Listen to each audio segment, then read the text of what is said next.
mofinaina isan'andro atolotry ny mpitandrina rakotina valina maoly.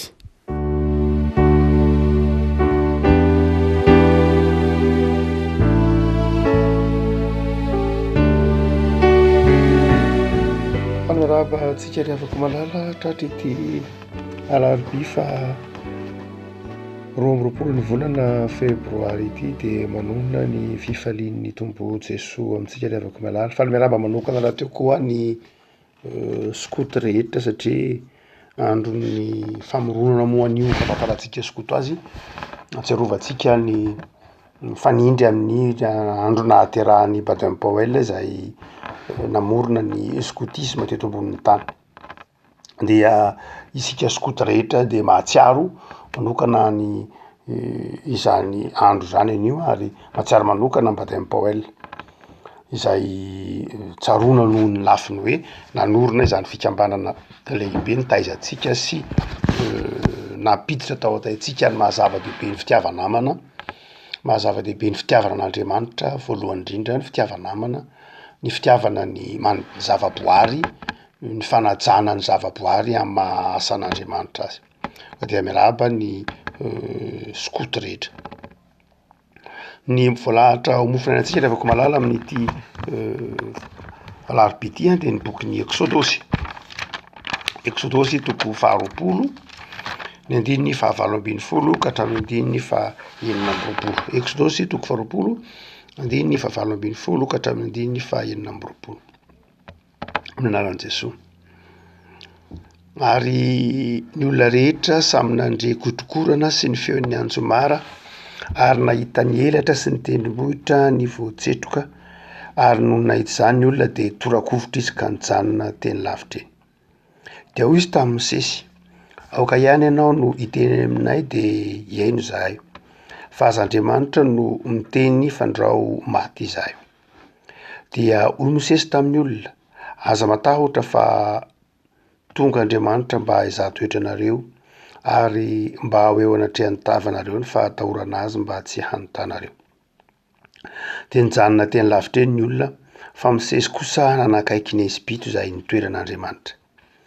Ary hoy Jehovah tamin'ny Mosesy: izao no lazaonao amin'ny zanak'Israely: ianareo efa nahita fa tany an-danitra no nitenenako taminareo, ka aza manao Andriamanitra volafotsy na Andriamanitra volamena ho anareo fanampiko.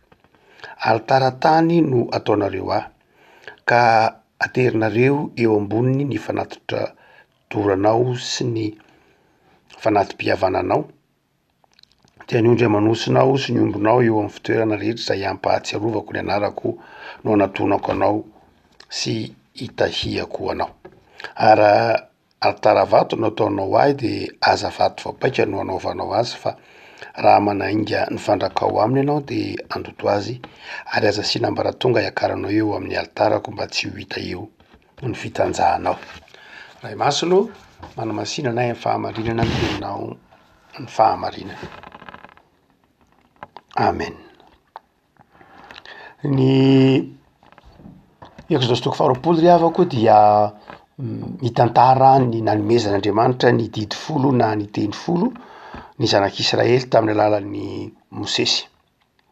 Ary io didy 10 na io teny 10 io izay mirakitra na mamitina ny fifaneken'Andriamanitra tamin'ny zanak'Israely, ary zary tonga koa hifanekentsika amin'Andriamanitra amin'ny lafiny hoe hajaintsika, tiavintsika amin'ny alalan'ny finoana an' Jesoa. Ary dia mamarapahana ilay tokony andininy 7:20 sy ny 9:20 ka mampianatra antsika lafin-javatra roa lehibe amin'ny fanomporan'Andriamanitra. Zava-dehibe le didy 10, fa fantatsika koa nefa ny toe-tsaina hoentina manaja azy. Ho an'ny ataontsika hoe amin'ny lalàna andavanandron'ny olombelona, izany hoe rehefa misy lalàna mivoaka na lalàn'io dia misy mandrakariva lay fanahin'ilay lalàna, ny dikan'ilay lalàna zany. Eo lay lalàna avoaka fa misy dikan'ilay lalàna. Zay ny mampiavaka ny hoe olona nianatra lalàna sy ny hoe olona tsotra tsy nianatra lalàna fotsiny. Tsy io lay lalàna dia ampiarina raha-baky teny iny eo, fa le hoe misy fanahin'ilay lalàna, misy dikan'ilay lalàna. misy fifandraisany am'ireo karazana lalàna maro samihafa izy, misy toe-tsaina takiana koa am'y fampiarana lay lalàna. Raha tsorina de hoe misy fanahiny lay lalàna zany, tsy fanahy hoe teny ty frantsay hoe le esprit, lay fanahiny lay lalàna zany. Ary am'ty bokin'ny Exode ty dia manome lalàna Andriamanitra, fa tsy hoe nomen'Andriamanitra fenomen'Andriamanitra io lalàna io, fa nomen'Andriamanitra koa de hita ao anatin'io lalàna io ny toe-tsaina hoety manatanteraka an'lay lalàna. Ny andininy fahavalo ambin'ny folo ka hatramin'ny feno amby roapolo de misy toe-tsaina roa lehibe zay tsy tokony hadonoantsika mihitsy rehefa manompo an'Andriamanitra, manaja an'Andriamanitra am'ireo lalàna zay voalaza eo aloha reo sika, io didy folo io zany. Ny andininy fahaefatra amby roapolo de hoy izy: alitaran-tany no ataonao aho, ka aterinao eo amboniny ny fanatitra doranao sy ny fanatim-pihavananao, de ny ondry amanosonao sy ny ombinao eo amin'ny fitoerana za rehetra ampahatsiarovako ny anarako no nataonako anao sy hitahiko anao.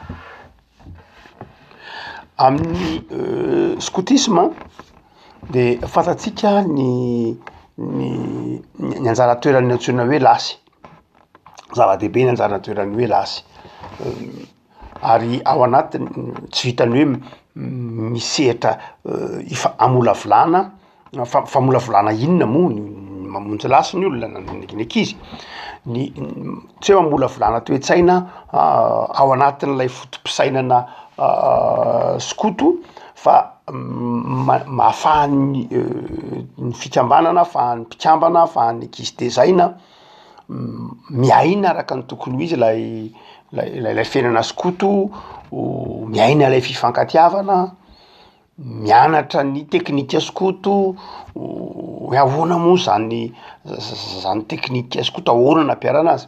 De ao anatin'io lasy io de mandrakariva misy foana nataon'ny ankizy hoe koja, misy atao hoe koja, nataony hoe koja de zao zavatra ampiaranao zany a ny teknika skoto, tsy ho an'ny fomba miainga amin'ny hoe vona, ny fampiasana ny hazo, ny zava-maniry, ny tany sy ny sisa rehetra, dia eo no ampiarana lay mba zavatra nianarana sy ny mahaskoto io koja io.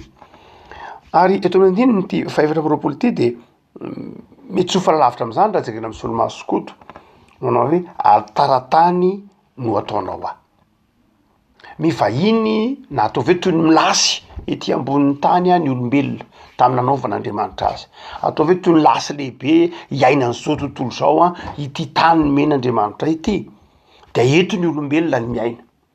Ary rehefa miaina eto ny olombelona dia nomen'Andriamanitra azy ny akora fototra, nomen'Andriamanitra ny olombelona ny akora fototra, de anjaran'ny olombelona no mamorona ny zavatra mety ho ilainy miainga am'izay akora fototra omen'Andriamanitra azy eto amin'ity tany zay honenany ity. Dia hoy ny tompo manao hoe rehefa manompo aho kosa ianao, ataonao zany zay rehetra mety ho ilainao, ataonao zay koja ilainao ahafahanao mivelona sy miasa ao anatin'io zay io fotoana zay iainanao io. Fa izao izy, rehefa manompo aho kosa ianao dia alitaran-tany no ataonao aho. Ina moa ny hoe alitaran-tany? Tahaka ny any amin'ny koja io tsika teo. Andriamanitra de tompona amina zavatra tsotra. Andriamanitra de tompona amina zavatra tsotra. Zay hitanao eo no ampiasainao hanifanompoana an'Andriamanitra. Rehefa any amin'ny lasy ny tily de manao koja izy na tahaka izany, amin'ny lasy moa fa azo atao amin'ny fotoana rehetra koa iny, dia am'izay zavatra eo ampelantanany eo. Ohatra hoe manamboatra seza izy zany dia miainga am'izay hazo na de miainga am'izay tady eo, de manao vona eo, manao vona carré eo sy ny tahaka izany mba hipetrahany lay trano na lay tady na lay seza, de vita iny. Zany hoe tsy mamorona zavatra lavitra be hoe andeha haka tsofa de andeha haka tsy zay eo, azo atao ihany zany. Fa zao mikoja de zavatra mora ampiasaina, ampiasanao zay maha-enao anao zay no ampiasainao eo, fa tsy ny maha izy azy ny hafa no ampiasainao amin'ny koja. fa zay mahainao anao eo zay mahazokoto anao eo na ampiasainao an'ilay izy. De tahak'izay koa hoe tiavako malala, Andriamanitra dia tompontsika am'izay maha isika atsika, am'izay zavatra omen'Andriamanitra atsika no ampontsika n'Andriamanitra. Hoy izy, alitaran-tany no ataonao aho. Andriamanitra tsy mamorona zavatra hafa mihitsy, fa hoe zay anananao, zay mora raisiny eo aminao. Andriamanitra tsy Andriamanitra tompona, tsy mila vaniny amintsika ka zavatra sarotra be na nompontsika azy. Inona ny menanao? Ondry, omanosy, dia topoy amin'ny alalan'ireny de alitaran-tany atao. Paoly ravako malala efa napafantatra antsika io manao hoe ny fanompoan'Andriamanitra nge de zao hoe am'izay ananana fa tsy hoe am'izay tsy ananana akory. Ary toetsain'izay tiany tompo ho takaritsika mihitsy manao hoe amy toerana rehetra de azontsika nomponan'Andriamanitra. Amy toerana rehetra de azo anompontsika n'Andriamanitra satria ny toerana rehetra dia mety misy tany amin'ny ankapobeny. Ny olombelona dia monina amin'ny tany. Ny olombelona tsy monina anaty rano, fa ny olombelona monina amin'ny tany. Ny dikan'izany ny tany no anaovana alitara nomponan'Andriamanitra. Amin'ny fotoana rehetra mihitsy ianao zany no afaka manompo an'Andriamanitra. Amin'ny toerana rehetra ianao no afaka manolo-tena, manolotra, manompo an'Andriamanitra. Tsy mamorona ny tsy misy ianao. Zay le tenen'io manao hoe tandremo sao manao Andriamanitra volamena na Andriamanitra volafotsy na manao an'izao na manao an'izao. Ka afaka hitena manao hoe ka zany Andriamanitra tsy manana volamena de tsy afaka manompo anao e. Zany Andriamanitra tsy manana volafotsy ka tsy afaka manompo anao e. Zany Andriamanitra ka tsy manana afo andrendrehako ny volafotsy na ny volamena ka ianao mila vaniny ka aiza moa no ahitako afo anambarana tsangam-bato volafotsy na volamena ho anao e. Tsy zany ho Andriamanitra. Raha izay dia Andriamanitra sarotra tompony Andriamanitra. Mety Andriamanitra ny mpanan-karena ihany izy, mety Andriamanitra ny manana volamena ihany izy, mety Andriamanitra ny manana vy ihany izy, mety Andriamanitra ny manana afo ihany izy, mety Andriamanitra ny manana teknôlôzia avo lenta afaka anompona ihany izy, fa tsy zay Andriamanitra. Andriamanitra tsotra izy manao hoe tany anaovana. Ny zava-dehibe zany de zao ny fahatsapantsika fa io Andriamanitra io de Andriamanitra azontsika tompona amin'ny fotoana rehetra. Misy filôzôfa anankiray antsoina hoe Spinoza. Spinoza ndray maka de nanazava manao hoe misy mahasamy hafa ny religion sy ny superstition de zao. Ny religion dia Andriamanitra izay tompona amin'ny fitiavana. Amin'ny antsoina hoe religion de zao Andriamanitra tomponao dia fitiavana no anompona azy. Fa ny superstition kosa ozy dia Andriamanitra zay tompona amin'ny tahotra. Ary zay ny sampy afaka malala. Tompona amin'ny sampy. Ny mpanompo sampy nge voakolo ny tahotra. Zay mahatonga ny hoe ny olona mpanompo sampy de olona zay na olona mpampitahotra, mpampahory, mpanao raha-matahora, na koa olona kanosa velona, sary-tahotra, mahita zavatra maro isan-karazany etseroa, matahotra ny amin'ny savian'ny olona, matahotra ny fandrehan'ny olona, matahotra fandika, matahotra isan-karazany, matahotra raodi, matahotra mpamosavy, satria mpanompo sampy. Na satria mieritreritra n'Andriamanitra ho Andriamanitra tompona amin'ny tahotra, fa ny Andriamanitra ny mpino afaka malala de Andriamanitra izay tompona amin'ny fitiavana. Ary marina ny tenin'ny Spinoza fa ny Andriamanitra izay tompona ao anatin'ny antsoina hoe fivavahana religion sahatsika io de Andriamanitra tompona amin'ny fitiavana. Ka na manome lalàna azy Andriamanitra eto miteny manao hoe miteny hoe zava-dehibe ny lalàna dia mazava ny teny misesy hoe aza matahotra fa Andriamanitra zay mizaha toetra anareo de tia hita eo ny fahatahorana azy, fa tsy le fahatahorana ataontsika hoe mampandositra, fa le fahatahorana mahatonga antsika ho tia an'Andriamanitra. No zany de zao eto Andriamanitra de tiany eo antsika manao hoe rehefa manompo azy sika de amin'ny toerana rehetra satria tiantsika izy, satria tiantsika izy ary tiantsika Andriamanitra. Ary ny skotisma rehefa malala de tsy tokony adinoina fa miorina amin'ny fitiavana an'Andriamanitra sy ny fitiavana namana. Ny fanahy ny fanabeazan'ny skoto de ny hoe enao tia an'Andriamanitra ary enao tia namana, enao tia ny mpiarabelona aminao. Ary io no mahasamihafa ny lalàna skoto amin'ny mety ho lalàna mety ho hitantsika. Ny lalàna skoto dia tsy mba lalàna fandrarana loatra, tsy mba lalàna fandrarana, tsy mba lalàna manana endrika faneriterena, fa fehezanteny tsotra fotsiny, malalaka, antra-biby ny tily. Zavatra teny izay teny tsotra, tsy zavaboary, zavatra tsy misy mihitsy hoe aza mamono biby na aza metraketraka amin'ny olona sy ny tahaka zany, fa teny tsotra fehezanteny tsotra fotsiny.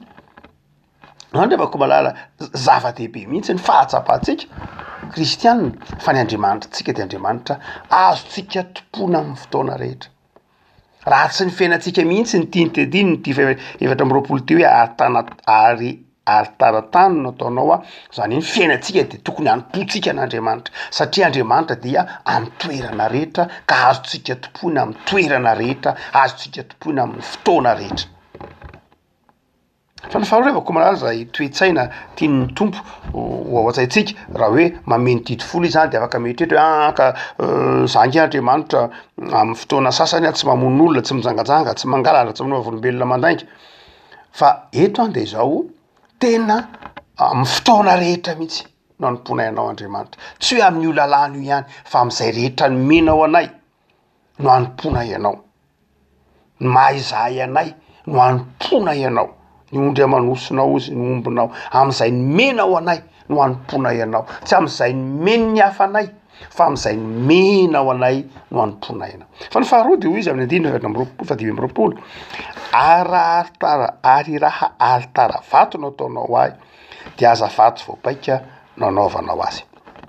Zava-dehibe zany de avako malala, zany hoe ny fitoetra faharoa ny potsika an'Andriamanitra de ny hoe raha ohatra kosa ary ka alitara vato fa tsy tany no hitanao, ohatra hoe mahita vato ianao, dia anao sorona ianao zany, anao fanatitra ao an'Andriamanitra de amin'ny alitara vato, de zao aza maka aza vato voapaika. Fa maninona moa no tsy leken'Andriamanitra le vato voapaika? Fa nahoana atao hoe iny alitara vato iny fotsiny de eo ambonin'iny atao lay fanatitra, fa nahoana tsy leken'Andriamanitra ny alitara vato? Any amin'ny fotoana zay anoratana anorenana ny tempoly de hoy ny tompo tamin'ny Solomona, raha manorina ny tempoly ianao de zao ka manorina ny tempoly amin'ny vato zany, de zao aza atao eo amin'ny toerana anorenana ny tempoly no hanamboaranao ny paibato. Fa rehefa manao vato voapaika ianao de ataovy lavitra, ataovy any amin'ny toerana zay lavitra n'ilay tempoly, fa ataovy fa rehefa vita voapaika any anany le vato de entina eo amin'ilay tempoly de mametaka fotsiny zany eo amin'ilay tempoly, mametraka le vato, mandahatra le vato fotsiny, fa ny paibato de atao any ivelan'ny tempoly. Ny antony de tsotra, satria tsy tia tabataba Andriamanitra. Lay tempoly zany de zao milaza fiadanana, ka raha ohatra ka chantier hoe feno paibato nefa ao lay tempoly ny atao de zao toy ny tabataba. Ny tian'Andriamanitra ho takatry ny zanak'Israely zany raha nanao ny tempoly izy de ny hoe io tempoly io de toeram-pivavahana, zany toeram-pivavahana zany de toerana fahanginana, toeran'ny filaminana, itoeran'ny fiadanana.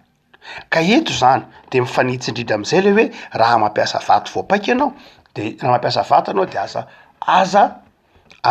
atao vato voapaika fa manjary mandoto azy. Zany hoe misy fampiasan-kery, misy tsy fanekena ilay natiora, le zavatra vita n'Andriamanitra, ny zavatra nomen'Andriamanitra ihany no hanomponan'Andriamanitra, de le vato tsotra le ataontsika hoe naturel iny, tsy nikapohana, tsy nomena endrika hafa, tsy nitefitefena, de zay le fahatsorana zay. Zany hoe lay zavatra voajanahary iny, marina fa voajanahary tony ny rehetra, fa le hoe vato nipetraka teo de voajanahary ekenao fotsiny, iny no raisinao de iny no hanomponao an'Andriamanitra. Zany hoe tena Andriamanitra tsy mba makasarotra rehefa topotsika, ny fotsika ny voalohany tian'Andriamanitra adio amin'ny fanompona azy, ny fotsika ny tian'Andriamanitra itoeran'ny fitiavany amin'ny fanompona azy. Ary io mbola manamafy an'ilay lalàna ny resahantsika tao manao hoe antra-biby ary indrindra tia zavaboary, manaja zavaboary ny skoto na ny tily. dia zava-dehibe zany toe-tsain'izany eto manao hoe tsy voatery amboarinao, tsy voatery ataonao an'ty ndreo de manjary ny asan'ny tananao no hita rehefa manao fanatitra ao an'Andriamanitra ianao fa tsy ny zavatra natolotr'Andriamanitra. Manjary ny paibatinao no hita, manjary ny fahaizanao no hita, zava-dehibe zany. Fa misy lafin-javatra ny fapotsika an'Andriamanitra de ny tiany ho takatra tiany ho takatritsika manao hoe ny fotsika, ny fahatsoratsika, zay ny zava-dehibe amin'Andriamanitra. Ary zay le resahany teo hoe Andriamanitra de tompona ao anatina fandriam-pahalemana, tompona ao anatina fiadanana, tompona ao anatina fihavanana. Azandry afaka malala tokony ho tsaroantsika am'ty andro ty amin'ny Andriamanitra nge ny tian'Andriamanitra de zao hoe io toeram-piangonana io de toerana zay tsy isiana tabataba, tsy isiana korotana, tsy isiana disadisa, tsy isiana fifampitsarana, fifanilana, fifanaratsiana fa rehefa miditra am'zany hoe fiaraha-mivavaka izany dia tsy tokony ho hita ao le ditanana maha olombelona. Alitara vato no ataonao dia aza vato voapaika, tsy tokony ho hita ao akory ara zay mety ho fireharehan'ny olombelona, tsy tokony ho hita ao zay mety ho tsy fanindraindrana ny fahaizan'olombelona akory ny fiaraha-mivavaka na fanaovana tsinitsinona koa ny afa-tsy zany fa ny fivavahana de zao fivavahana zay tsy ahitana ny heritseratran'olombelona, fivavahana zay mampisy fahatoniana, fanekena ny fiadanana omen'Andriamanitra. Zay ny tian'ny tompo ho takatra eto, raha ohatra ka manao zany ianao de zao mino zany fa Andriamanitra tomponao de Andriamanitra amy toerana rehetra de azonao tompona, Andriamanitra tomponao amin'ny fiadanana, tomponao amin'ny fahatsorana, Andriamanitra tomponao amin'ny fahalemem-panahy. Vao tonga taty ambonin'ny tany Jesoa ary nitsangana tamaty zao ny teneny manao hoe fiadanana. Vao tonga taty ambonin'ny tany Jesoa de zao ny teneny anjely hoe fiadanana ho an'ny olona rehetra ary ho an'ny olona kasitrahana. Ary rehefa nitsangana tamy maty izy ka niona tamindreo olona manodidina azy de zao koa ny teneny manao hoe tamy mpianatra manao hoe fiadanako no averako ho anareo.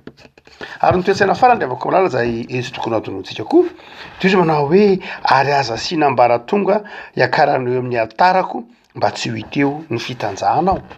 Zany hoe Andriamanitra koa rehefa de tompona amina fahamaontinana.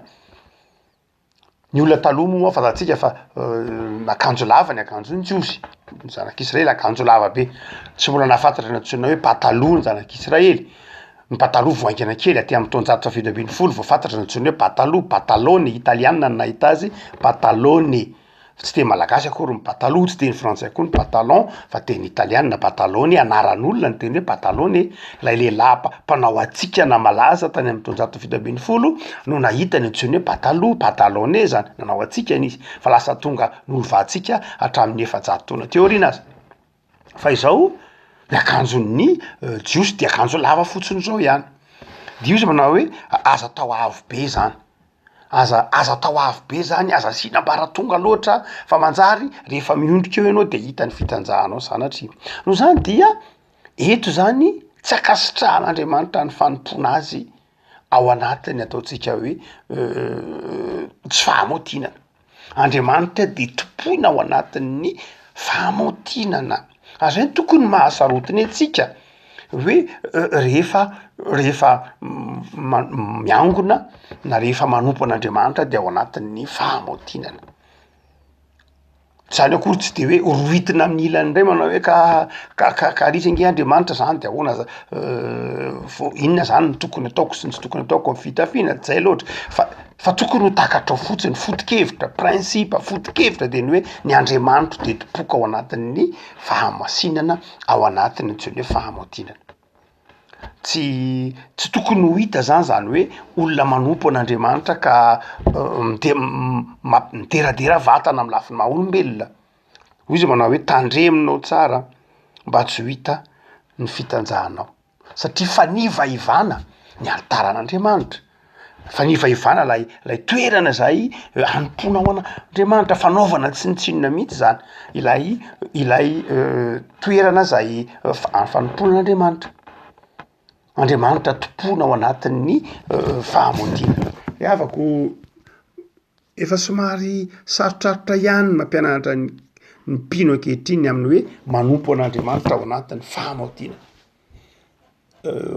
ataontsika hoe andron'ny skotisme moa an'io zany a andeha tsikisendrasena ankely ny akanjo zay ampanaovina ny skotisme rehetra reny tsy hoe akanjo nofidina nofidina fotsiny izy reny fa akanjo nofidina mirakitra ny fahatsorana ary tsy misy mpanazava ka manao akanjo manao jupo ka tokony ho any ambony lohalika ohatra tsy manao an'izany ny skotisme tsisy an'izany raha tsy efa asa efa moderna angamba tamin'ny fotoana sasany aza dia pataloha lava ny anaovan'ny be dia be ny skoto ampitan-dranomasina lava ny pataloha lava fa tsy short eny misy ihany ny fanaovana ny short kilaoty fo zany fanao hoe ho an'ny zazalahy sy ny tovolahy fa misy koa ny hoe fanamiana pataloha lava mba tsy mba arakaraka an'ilay toe zavatra fa nivotoatiny reny fanamiana rehetra eny de zao fahamaontinana tsy misy mihitsy ianao akanjona akanjo ambonina na mpanazava na tak'izany ka mampiseho tratra na tsy ohatr'izany io zany de zao zava-dehibe mihitsy ny fahatsapan'ny mpino fa ny Andriamanitry ny mpino dia tompona ao anatina fahamasinana ary fahamasinana fototra ny hoe eo amin'ny lafiny fitafiana rehefa anatora an'Andriamanitra ianao zany de zao tsy azo boriborina fotsiny manao hoe ka Andriamanitra ange mahita ny ato am-poko e ka na inona akanjo anaovako dia mety amin'Andriamanitra foana eny tokoa hitan'Andriamanitra ny eo am-ponao fa hitan'Andriamanitra koa ny fanahinina mety atao hitan'Andriamanitra ny tsy firaharahiana hitan'Andriamanitra ny tsy fanaovana tsinitsinona ny hafa hoe tsy mampanina na tsy manentsika ny eritreritry fa sy anao zany ratsiratsy fijery fa hitan'Andriamanitra ny ato am-poko ka tsy azo atao boriborina ohatr' zany ny fanompoan'Andriamanitra fa tokony fantatrao fa sarobidy eo anatrehan'Andriamanitra koa ny fahadiovan'ny fieritreretan'ny olona miara-manompo aminao fa tsy hoe antonga hiara-mivavaka ianao de ianao rery ihany tsy tokony adoroanao fa Andriamanitra de Andriamanitra tompona miaraka fa tsy Andriamanitra tompon'ny tsirairay akory Andriamanitra marina fa any am-pon'ny tsirairay izy fa Andriamanitra koa de tompoina firenena miaraka tompoina vahoaka miaraka tompoina fiaraha-mivavaka fa tsy tompoina olona tsirairay hoe samy any atokantranony ihany tsisy antony tokony naovan'Andriamanitra ny tempoly raha tsy tena zava-dehibe ny fanompoana miaraka ary rehefa ao anatin'ny fanompoana miaraka io de tsy olona mifanafy tohina na olona mifanafika na olona manao zay enjeran'ny hafa na miara-panana ny fomba maro samihafa de sarobidy mihitsy zany ny fitandremanao ny fahadiovan'ny fieritreretan'ny hafa ka mahatonga anao hoe ho tsara homontina ao anatin'ilay fotoana zay hiatrehana ny tompony revako malala pahery anao ary atsiarovanao fa ny Andriamanitra ao de tompoina amin'ny fahatsorana tompoina amin'izay rehetra ny men'Andriamanitra anao ny Andriamanitra ao de tompoina ao anatin'ny fifankatiavana tompoina ao anatin'ny fahamaontinana ivavaka sy ialiavako tompo misaoranao noho ny amin'ny sohatra masina zay azonay novakina misaotra koa ny amin'ity andro manokana zay atsiarovanay ny skotisme ity zay angatahanay ny fitaim-pahasoavana ao aminao an'ny fitezana atao an'ny tanora ao anatin'ny fikambanana maneran-tany ianao ny tahiry ny fikambanana ao anatin'ny fahatahorana anao Andriamanitra misaotra noho ny soa maro samihafa nyraisinay tamin'izany fikambanana zany fa ianao kosa tompo no hitahiry ny fikambanana maneran-tany mba hatahotra anao ho tia tanindrazana ho tia namana ny fikambanana sy ny mpikambana rehetra misaoranao manokana zay tompo fa namaly vavaka anay ianao satria na de teo aza ny rivo-doza izay nandalo ary mbola mandalo eto amin'ny nosonay raha am'izao ora sy fotoana zao de mivavaka zay tompo misaotra anao fa na teo ny tahotray teo ny amafiny zany zavatra rehetra zany saingy tsapany kosa fa niantra ianao ary dia tsinjonay ny herin'ny tananao nampiena zany tafio-drivotra zany saotra fa na teo aza ny tebitebinay de nampitonanay ianao misy ihany nefa tompo ireo efa namoiavana misy ihany ireo zay efa rava-fananana hitanao reny dia mivavaka zay mba ampinao izy reny hotahinao izy reny ary oniranao ny zavatra simba satria Andriamanitra fitiavana ianao de manavao ny fanoloran-tenanay zay tompo fa Andriamanitra mahafantatra sy tianay ianao de avao isan'andro ny fanoloran-tenanay ao amin'i Jesosy anakao. Amen.